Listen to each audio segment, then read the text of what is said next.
आज से तकरीबन 4000 साल पहले इराक के इलाके ऊर में इब्राहिम अलैहिस्सलाम पैदा हुए।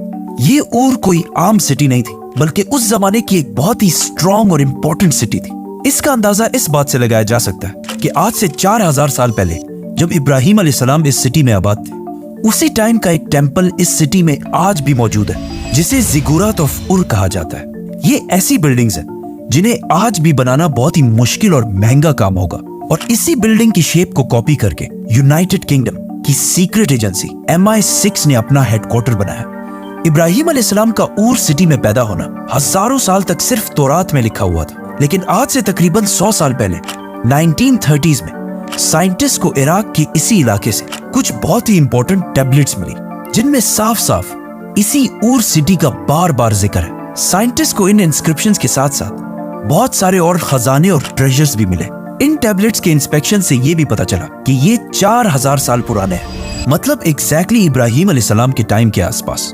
इन बिल्डिंग्स, इंस्क्रिप्शंस और खजानों को देखने के बाद अब दुनिया के बहुत सारे साइंटिस्ट इस बात को भी मानते हैं कि ये सिटी ऊर उस जमाने की दुनिया की सबसे पावरफुल और सबसे बड़ी सिटी थी। विच मीन्स इब्राहिम अलैहिस्सलाम किसी छोटे से गांव में नहीं, बल्कि उस वक्त दुनिया की सबसे ताकतवर सिटी में पैदा हुए थे। जैसे कि आज कोई न्यूयॉर्क में पैदा हो, और इस सिटी में भी इब्राहिम अलैहिस्सलाम किसी आम घराने में नहीं, बल्कि एक बहुत ही ताकतवर शख्स के घर में पैदा हुए थे, जिनका उस सिटी के बादशाह के साथ बहुत क्लोज ताल्लुक था। लेकिन इब्राहिम अलैहिस्सलाम जवानी से ही इस सिटी में बिल्कुल भी खुश नहीं थे, और हमेशा ही इस सिटी के स्कॉलर्स और उलमा के साथ झगड़ते रहते थे, क्योंकि इस सिटी में लोग एक खुदा के बजाय बहुत सारे बुतों की इबादत किया करते थे। और इन बुतों में सबसे ताकतवर बुत था मरदूक, जिसे ये सबसे बड़ा खुदा मानते थे। और इन सारे बुतों की इबादत के लिए इस सिटी में बहुत सारे टेम्पल्स बनाए गए थे, जिनमें से एक, एज आई सेड, इतना आलीशान टेम्पल आज भी दुनिया में मौजूद है। एक दिन इब्राहिम अलैहिस्सलाम अपने लोगों को एक बहुत ही इंपॉर्टेंट पॉइंट समझाने के लिए इस सिटी के एक टेम्पल के अंदर गए, और एक कुल्हाड़ी लेकर इन सारे बुतों को तोड़ दिया, सिवाय सबसे बड़े बुत के। और फिर उस कुल्हाड़ी को इसी सबसे बड़े बुत के ऊपर डालकर वहां से चले गए।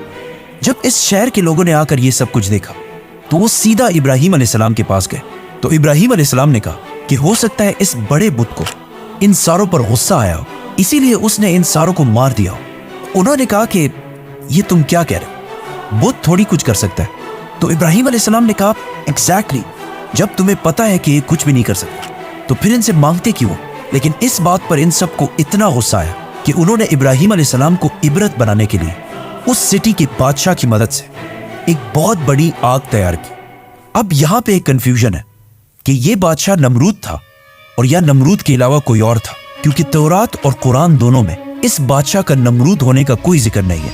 अब जो भी हो, नमरूद या उस सिटी का जो भी बादशाह था, उसने उस सिटी के सारे लोगों को बुलाया और उनके सामने एक बहुत बड़ी आग जलाई। ये इतनी बड़ी आग थी कि लोग इब्राहिम अलैहिस्सलाम को इसमें फेंकने के लिए इसके करीब भी नहीं जा सकते थे। इसीलिए उन्होंने इब्राहिम अलैहिस्सलाम को दूर से फेंकने के लिए उनके लिए एक कैटapult या ऐसी ही कोई चीज तैयार की, ताकि उन्हें दूर से फेंका जा सके। ये सब कुछ ऊर सिटी का एक बहुत बड़ा क्राउड देख रहा था, जो उस वक्त दुनिया के सबसे ताकतवर लोग थे। और इस सारे क्राउड में इब्राहिम अलैहिस्सलाम को सपोर्ट करने वाला कोई भी नहीं था, सिवाय एक शख्स के, इब्राहिम अलैहिस्सलाम के भतीजे लूत अलैहिस्सलाम, जो इसी क्राउड के अंदर मौजूद थे। जैसे ही सारी तैयारियां कंप्लीट हुई, तो आग में फेंके जाने से पहले इब्राहिम अलैहिस्सलाम ने सिर्फ और सिर्फ एक ही बात कही कि मेरे लिए सिर्फ अल्लाह ही काफी है।